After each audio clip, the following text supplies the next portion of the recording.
मुलांची साक्ष सांगत आहे. ती सांगत आहे की ह्या दोन्ही मुलांना 2 आठवडे खूप ताप होता, काही ताप निघायचाच नाही. 3 वेळा ह्या मुलांना दवाखान्यामध्ये घेऊन गेले तरी काही फरक पडायचा नाही. आणि ह्या मुलाचं तिने रक्त चेक केलं तर रक्त पण एकदम नॉर्मल दाखवलं. आणि तिथे विश्वासाने हे आई घेऊन आले आणि ह्या मुलांसाठी प्रार्थना करण्यात आली. आणि खरोखर देवाची महान मोठी दया झाली या मुलांवरती.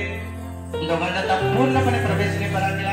म्हणून हे लहान मुलाने आई प्रवेशला धन्यवाद देते. आपण जोरात टाळ्या वाजवून प्रवेशला धन्यवाद द्यायचा.